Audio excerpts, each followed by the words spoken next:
तो next topic है हमारा discretionary powers of president and governor. ठीक है, तो डिस्क्रिशनरी पावर का मतलब ये होता है कि जब प्रेसिडेंट काउंसिल ऑफ मिनिस्टर की एडवाइस के बिना काम करें, ठीक है, अपनी डिस्क्रिशन के ऊपर काम करें कि कोई भी फैसला जो है वो अपनी मर्जी से लें। ठीक है, ज्यादा ऐसे मौके जो है वो नहीं आते, ज्यादातर जो प्रेसिडेंट होते हैं उनको अपनी डिस्क्रिशन पे उन्हें जो है काम करने का जो चांस जो है वो नहीं मिलता।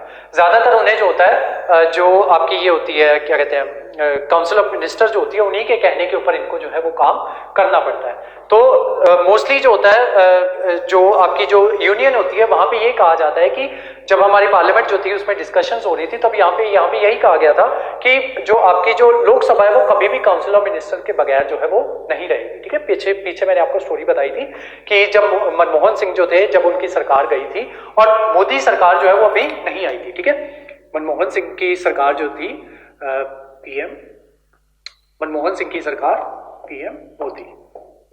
ठीक है, जब इनकी सरकार जो है वो चली गई थी, ठीक है, हार गई थी, तो भी जो आपकी काउंसिल ऑफ मिनिस्टर जो थी वो यहाँ पे बरकरार थी। ठीक है, और मान लो इनकेस काउंसिल ऑफ मिनिस्टर नहीं भी होती ना तो उनकी जगह care taker council of minister होती है। ठीक है, वो फैसले लेती है। वो फैसले वहां पे क्यों रखी गई है वो केयर टेकर, ताकि प्रेसिडेंट जो है क्योंकि वो अपने फैसले जो है वो खुद से नहीं लेते, उनको डे टू डे एडमिनिस्ट्रेशन के लिए भी काउंसिल ऑफ मिनिस्टर की एडवाइस और एड की जरूरत जो है वो पड़ती है। ठीक है, ये कहां पे ऐड किया गया था 24 कॉन्स्टिट्यूशनल अमेंडमेंट एक्ट के तहत कि एक काउंसिल ऑफ मिनिस्टर जो होगी जो फैसला प्रेसिडेंट को बोलेगी वो फैसला प्रेसिडेंट को लेना होगा। ठीक है, 1971 में। ठीक है, तो 24 कॉन्स्टिट्यूशनल अमेंडमेंट एक्ट के तहत जो काउंसिल ऑफ मिनिस्टर बोलेगी वो प्रेसिडेंट को करना होगा। तो प्रेसिडेंट जो होते हैं अपनी day to day administrative work के लिए भी उन्हें काउंसिल ऑफ मिनिस्टर की जरूरत होती है, लेकिन फिर भी कुछ ऐसे चांसेस होते हैं जब प्रेसिडेंट जहां पे अपनी डिस्क्रिशन जो है उसका इस्तेमाल करते हैं। वो कौन कौन से चांसेस होते हैं जब प्रेसिडेंट या फिर गवर्नर अपनी डिस्क्रिशन की मदद से फैसले जो है वो लेते हैं, तो वो होते हैं वही चीज कहलाती है डिस्क्रिशन। ठीक है, जब वो अपनी मर्जी से काउंसिल ऑफ मिनिस्टर से बिना पूछे फैसले जो है वो सुनाते हैं, उसी चीज को discretionary power of the president जो है वो कहा जाता है। वो कब कब होती है, मान लो इलेक्शंस हुए, ठीक है, नए इलेक्शंस हुए और कोई भी पार्टी जो है वो उसमें नहीं है, उस पोजीशन में नहीं है कि दोनों पार्टीज के पास इक्वल अमाउंट ऑफ वोट्स हैं। ठीक है, अब ये नहीं कहा जा सकता कि कौन सी पार्टी जो है वो जीतेगी या कौन सी पार्टी जो है उसको सत्ता बनाने का अधिकार जो है वो दिया जाना चाहिए। उस टाइम पे प्रेसिडेंट जो होते हैं वो अपनी डिस्क्रिशन की मदद लेते हैं। ठीक है, उस टाइम पे प्रेसिडेंट जो होते हैं अपनी डिस्क्रिशन लेते हैं दोनों में से किसी एक पार्टी को। ठीक है, जिसको प्रेसिडेंट को लगता है कि ये लोग जो है ये सरकार बना सकते हैं, तो उनको जो है पहले सरकार बनाने का मौका दिया जाता है। ठीक है, उनको पहले सरकार बनाने का मौका दिया जाता है। ऐसे फैसले जो होते हैं प्रेसिडेंट अपनी डिस्क्रिशन से लेते हैं। ठीक है, तो ये सारी इन चीजों को कहा जाता है सिचुएशनल डिस्क्रिशन। सिचुएशनल डिस्क्रिशन, ये जो डिस्क्रिशनरी पावर होती है ये होती है आर्टिकल 74 के तहत, और गवर्नर जो होते हैं उनके पास होती है आर्टिकल 163 के तहत। ठीक है, तो यहाँ पे जहां पे जो है कंसेप्ट ऑफ जो आपका ये था care taker council of minister जो था ये भी डिस्क्रिशनरी पावर के तहत ही आता है। ठीक है, मतलब उसी के तहत इसको समझाया जाता है कि care taker council of minister जो होती है वो क्या होती है। ठीक है, तो मान लो आपसे क्वेश्चन जो है वो पूछ लिया जाए कि care taker of council of minister जो है वो कौन सी होगी, तो care taker council of minister वो होती है जब एक नई पुरानी काउंसिल ऑफ मिनिस्टर जो होती है उसको डिसॉल्व कर दिया जाता है या किसी वजह से वो सत्ता में नहीं रहती, तो प्रेसिडेंट को डे टू डे जो उसके काम करने हैं उसको एडवाइस देने के लिए काउंसिल ऑफ मिनिस्टर जो है वो वहां पे रहती है। उसी काउंसिल ऑफ मिनिस्टर को care taker council of minister जो है यूनियन में कहा जाता है, और ऐसी ही काउंसिल ऑफ मिनिस्टर जो होती है आपकी स्टेट में भी होती है। ठीक है, ताकि वो गवर्नर को डे टू डे फैसलों में मदद कर सके। ठीक है, तो ये होती है आपकी care taker council of minister. उसके अलावा जो प्रेसिडेंट जो है अपनी मर्जी से अगर कोई भी सिचुएशन जो है ऐसी आ जाए जहां पे ये क्लियर ना हो, ठीक है, जहां पे ये क्लियर ना हो कि कौन सी पार्टी जो है वो सत्ता बना सकती है, उस टाइम पे प्रेसिडेंट जो होंगे वो अपनी सिचुएशनल डिस्क्रिशन की मदद से किसी एक पार्टी को जो है वो बोलेंगे कि आप जो है पहले सरकार आप बनाओ। ठीक है, देन उसके बाद जब ये केस जब होता है ना तब जब दोनों के पास इक्वल अमाउंट ऑफ वोट्स होते हैं तब सरकारें जो है वो जनरली गिरती भी है। नो कॉन्फिडेंस मोशन जो होता है उन सरकारों में जल्दी पास होता है। ठीक है, तो पहले जिस सरकार का जिस गवर्नमेंट का जिस पार्टी का प्रेसिडेंट को लगता है कि ये पार्टी जो है ये कर सकती है अपना उस पार्टी को जो है पहले मौका जो है वो दे दिया जाता है। ठीक है, तो ये कहलाती है प्रेसिडेंट की सिचुएशनल डिस्क्रिशन। ऐसे ही डिस्क्रिशन जो होती है वो गवर्नर के पास भी होती है, लेकिन गवर्नर के पास सिचुएशनल प्लस कॉन्स्टिट्यूशनल डिस्क्रिशन होती है। Situational plus constitutional discretion. ठीक है, सिचुएशनल डिस्क्रिशन कैसे हो गई, मतलब जो आपके प्रेसिडेंट है उनके पास एक ही डिस्क्रिशन होती है सिचुएशनल डिस्क्रिशन। जो ये होते हैं आपके गवर्नर होते हैं उनके पास दो डिस्क्रिशन होती है, एक तो सिचुएशनल कि ऐसी सिचुएशन आ गई, यहाँ पे क्या हुआ था, सिचुएशन आ गई थी कि दोनों के पास इक्वल अमाउंट ऑफ वोट्स थे या एक दो वोट्स ही ऊपर नीचे थे। ठीक है, ये आ गई सिचुएशनल डिस्क्रिशन। ये कहां पे हुई है, हो सकता है स्टेट में भी।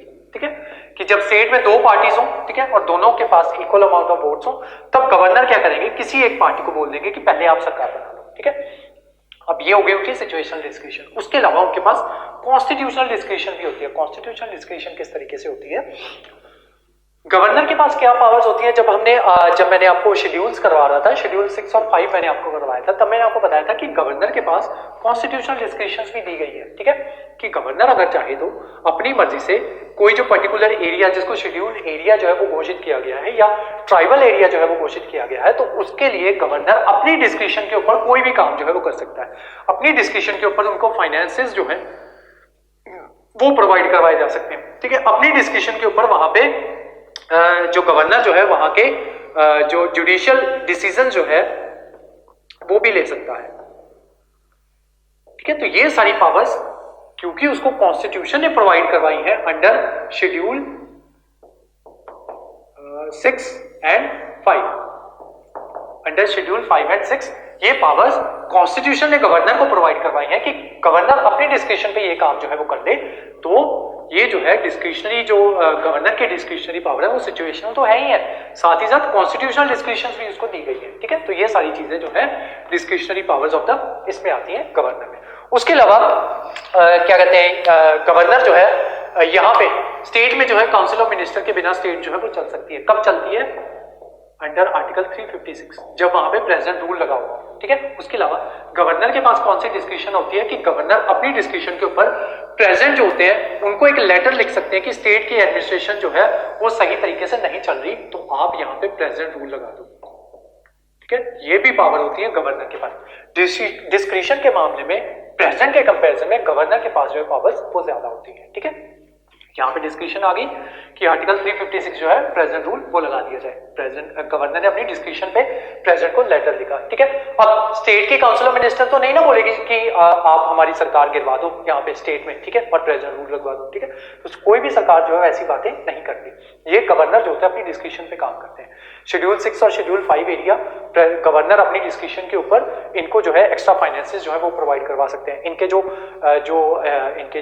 वो है ट्रेडिशनल रूल्स हैं उनकी कोडिंग जो है वो ये करवा सकते हैं। उनके जुडिशियल डिसीजन जो है वो ये ले सकते हैं। जो all over judicial decisions all over India लगते हैं। ठीक है, गवर्नर अगर चाहे तो इस पर्टिकुलर एरिया में वो रूल्स जो है रूल्स एंड रेगुलेशन वो चाहे तो यहाँ पे इंप्लीमेंट ना हो, गवर्नर अपनी डिस्क्रिशन पे ये काम जो है ये सारे काम वो कर सकते हैं। उसके अलावा गवर्नर क्या करते हैं, अपनी डिस्क्रिशन के ऊपर एक रिपोर्ट सेंड करते हैं प्रेसिडेंट को। ठीक है, इसके ये भी गवर्नर की डिस्क्रिशनरी पावर होती है।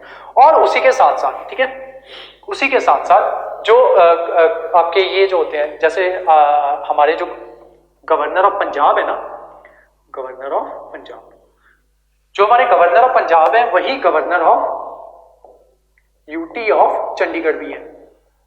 ठीक है, तो जब ये जो हमारे गवर्नर ऑफ पंजाब है जब वो काम कर रहे हैं जो पंजाब से रिलेटेड है, ठीक है, तब उनको council of minister of Punjab state, ठीक है, उनकी जो है मदद जो है वो लेनी पड़ेगी, उनकी एड एंड एडवाइस पे चलना पड़ेगा। लेकिन अगर वो कोई भी फैसला यूटी ऑफ चंडीगढ़ के लिए ले रहे हैं तब उनको इनकी जरूरत नहीं है, तब वो हर वो फैसला वो अपनी डिस्क्रिशन के ऊपर लेंगे। ठीक है, तो ये सारी पावर्स होगी discretionary powers of president and governor. ठीक है, मुझे चेक कर ले दो कुछ रह गया हो तो।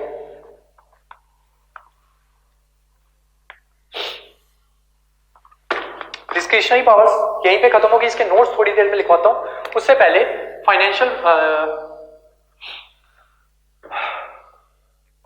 चलो उससे पहले अब नेक्स्ट टॉपिक बना लो अपना फाइनेंशियल पावर्स। ठीक है, तो फाइनेंशियल पावर्स ऑफ गवर्नर और प्रेसिडेंट जो है वो देख लेते हैं। फाइनेंशियल पावर में यही होता है कि जो आपके ये होते हैं प्रेसिडेंट होते हैं, मनी बिल जो होता है वो प्रेसिडेंट के द्वारा ही रेकमेंड किया जाता है। प्रेसिडेंट पहले रेकमेंड करते हैं और स्टेट्स में गवर्नर पहले जो है वो रेकमेंड करते हैं कि मनी बिल जो है उसको इंट्रोड्यूस किया जाए। ठीक है, तो इन्हीं की रेकमेंडेशन के द्वारा मनी बिल जो है वो इंट्रोड्यूस करवाया जाता है। ये होती है इनकी फाइनेंशियल पावर। और उसके अलावा जो कोई भी डिमांड है मनी की, ठीक है, मनी की ग्रांट है या कोई भी डिमांड है वो या डिमांड ऑफ ग्रांट जो है वो बिना मनी बिल के इंट्रोड्यूस नहीं हो सकती, ठीक है। 1 रुपया भी जो हमारा कॉन्स्टिट्यूएंसी फंड ऑफ इंडिया में से जो है या कॉन्स्टिट्यूएंसी फंड ऑफ जो स्टेट्स होते हैं उनमें से 1 भी रुपया जो है वो नहीं निकाला जा सकता without passing the money bill, ठीक है। तो ये मनी बिल कब आएगा? जब प्रेसिडेंट या गवर्नर बोलेंगे कि इस मनी बिल को इंट्रोड्यूस किया जाए, ठीक है, रेकमेंड करेंगे कि इस मनी बिल को इंट्रोड्यूस किया जाए, तो ये पावर उनकी कहलाती है फाइनेंशियल पावर, ठीक है। तो हमने डिस्क्रिशनरी पावर कवर कर ली है, फाइनेंशियल पावर कवर कर ली है, लेजिस्लेटिव पावर कवर कर ली है, एग्जीक्यूटिव पावर कवर कर ली है। नेक्स्ट लिखो जुडिशियल पावर। जुडिशियल पावर, तो जुडिशियल पावर में क्या होता है? प्रेसिडेंट जो होते हैं वो चीफ जस्टिस ऑफ इंडिया जो होते हैं उनको अपॉइंट करते हैं, अपॉइंट। उसके अलावा जजेस of supreme court and high court, इनको किनके द्वारा अपॉइंट किया जाता है? प्रेसिडेंट के द्वारा। तो ये इनकी पावर्स होगी प्रेसिडेंट की जुडिशियल पावर्स, ठीक है। उसके अलावा जो पार्डनिंग पावर्स होती है वो मैंने आपको स्टार्टिंग में बताया था, वो जुडिशियल पावर्स के अंतर्गत नहीं आती, वो आपकी एग्जीक्यूटिव पावर के अंतर्गत आती है, ठीक है। तो ये पावर्स होगी उनकी प्रेसिडेंट की। और उसके बाद अब उसके बाद आते हैं इमरजेंसी पावर्स के ऊपर, ठीक है, कि कौन कौन सी इमरजेंसी पावर्स जो है वो प्रेसिडेंट को दी गई है, ठीक है। तो सबसे पहले वो प्रेसिडेंट रूल लगा सकते हैं, नेशनल इमरजेंसी जो है वो प्रेसिडेंट डिक्लेयर करते हैं। थर्ड होती है फाइनेंशियल इमरजेंसी, वो भी प्रेसिडेंट के नाम पे ही डिक्लेयर की जाती है, ठीक है। तो ये सारी इनकी इमरजेंसी पावर्स आ जाती है प्रेसिडेंट की, ठीक है। अब सिर्फ एक चीज जो है वो डिस्कस करने वाली रह गई है, ordinance power, ordinance making power of the president, ठीक है। वो पहले इतना लिख लो, ठीक है, फिर उसके बाद ऑर्डिनेंस मेकिंग पावर जो है वो करवाता हूं, ठीक है। तो लिखो सबसे पहले, ठीक है। तो इसी के साथ आपकी जो discretionary powers of the president है वो खत्म हो जाती है। अब एक पावर रह गई हमारी ordinance making power of the president. Ordinance making power of president and governor, ठीक है। प्रेसिडेंट की जो ऑर्डिनेंस मेकिंग पावर आती है वो आती है आर्टिकल 123 के तहत, और जो गवर्नर जो है उनके पास ऑर्डिनेंस मेकिंग पावर आती है आर्टिकल 213 के तहत, ठीक है। तो ये जो है पावर्स जो है ये इनको दी गई है ऑर्डिनेंस मेकिंग पावर। अब ऑर्डिनेंस जो होती है वो होती क्या है असल में? ऑर्डिनेंस होती है जब क्या कहते हैं, ऑर्डिनेंस बेसिकली, ऑर्डिनेंस भी लॉ के अंतर्गत ही आती है, ठीक है। तो ऑर्डिनेंस बेसिकली होती है कि जब दोनों हाउसेस जो हैं वो सेशन में ना हो, ठीक है, और कोई ऐसा लॉ जो है वो जरूरत हो सरकार को कि ऐसा लॉ जो है वो होना चाहिए या एग्जिस्ट करना चाहिए, ठीक है, और वो जरूरी हो लॉ आना, ठीक है, उस टाइम पे, और दोनों हाउसेस जो है वो उसमें नहीं है, हाउस में नहीं है, ठीक है। तो उस टाइम पे क्या हो सकता है कि जो काउंसिल ऑफ मिनिस्टर्स जो होते हैं, काउंसिल ऑफ मिनिस्टर्स, वो प्रेसिडेंट को जो है वो कह सकते हैं कि आप एक ऑर्डिनेंस ले आइए, ऑर्डिनेंस ले आइए। ये भी एक तरीके का लॉ ही होता है, ठीक है। लॉ की डेफिनेशन कहां पे दी गई है? आर्टिकल 13 के तहत, ठीक है। तो ये भी ऑर्डिनेंस भी एक तरीके का लॉ ही होता है। तो आपकी काउंसिल ऑफ मिनिस्टर किसके कहने पे ऑर्डर देंगी? Prime minister. Prime minister council of minister को कहेंगे कि हमें ये लॉ की जरूरत है। काउंसिल ऑफ मिनिस्टर प्रेसिडेंट को बोलेंगे कि अदरवाइज तो हमने क्या करना था, इसको लॉ जो है वो पार्लियामेंट से बन के आता, ठीक है, दोनों हाउसेस में उसको पास करवाया जाता, देन प्रेसिडेंट के पास आता, प्रेसिडेंट उस पर हस्ताक्षर करते, और वो जो लॉ जो था वो, या वो बिल जो था, फाइनली एक्ट बन जाता या लॉ बन जाता, ठीक है। लेकिन अभी दोनों हाउसेस जो है वो हाउस में नहीं है, सेशन में नहीं है, लेकिन हमें उस लॉ की जरूरत है, ठीक है। उस टाइम पे प्रेसिडेंट को ऑर्डिनेंस निकालने के लिए बोला जाएगा, ठीक है। तो प्रेसिडेंट जो होते हैं वो ऑर्डिनेंस निकाल देते हैं, उसी चीज को ऑर्डिनेंस मेकिंग पावर जो है वो कहा जाता है, ठीक है। अब इसकी लाइफ जो है वो कब तक होती है, ठीक है। तो ऑर्डिनेंस जो है, ऑर्डिनेंस की लाइफ, जब ऑर्डिनेंस आ गई, ठीक है, उसके 2 वीक्स तक जो है, 2 वीक्स जब पार्लियामेंट जो है सेशन में बैठ जाती है, ठीक है। पहले ऑर्डिनेंस क्यों लाई गई? क्योंकि पार्लियामेंट जो थी वो सेशन में नहीं थी, ठीक है। अब जैसे ही पार्लियामेंट सेशन में आएगी, ठीक है, सेशन में बैठ जाएगी पार्लियामेंट, उसके बाद 2 वीक्स के अंदर अंदर, ठीक है, 2 वीक्स के अंदर अंदर वो जो लॉ जो होगा जो पार्लियामेंट के द्वारा पास करवाया जाएगा, ठीक है। अगर तो वो दोनों हाउसेस के द्वारा पास कर दिया जाता है तो वो जो ऑर्डिनेंस होगी वो लॉ बन जाएगी, ठीक है, और वो फाइनली वो एक्ट बन जाएगा जब प्रेसिडेंट दोबारा उस पर हस्ताक्षर कर देंगे, वो बिल लाया जाएगा और दोनों हाउसेस में, और वो ऑर्डिनेंस जो होगी वो बन जाएगी, आपकी लॉ बन जाएगी या एक्ट बन जाएगी, जब दोनों हाउसेस में पास करवा के प्रेसिडेंट के हस्ताक्षर करवा लिए जाएंगे, फिर वो जो चीज जो होगी वो आपकी एक्ट बन जाएगी, ठीक है। और अगर ये रिजेक्ट कर देती है, ठीक है, आपकी ये जो दोनों हाउसेज में से कोई भी एक हाउस जो है उस चीज को रिजेक्ट कर देता है, ऑर्डिनेंस खत्म हो जाएगी वहीं पे। उसके अलावा दोनों हाउसेज कुछ भी नहीं करते, ठीक है, ना तो उसको पास करते हैं या कुछ भी नहीं करते, तो 2 हफ्ते के बाद जैसे ही हाउसेज सेशन में आ गए 2 हफ्ते के बाद वो खुद ब खुद खत्म हो जाएगी, ठीक है। तो ये होती है आपकी ऑर्डिनेंस। अब 2 महीने तक, 2 हफ्ते तक ये जा सकती है, ठीक है। अब इसकी टोटल पावर जो होती है, या सॉरी 2 वीक्स नहीं 6 वीक्स है, 6 वीक्स है, ठीक है, 6 वीक्स था।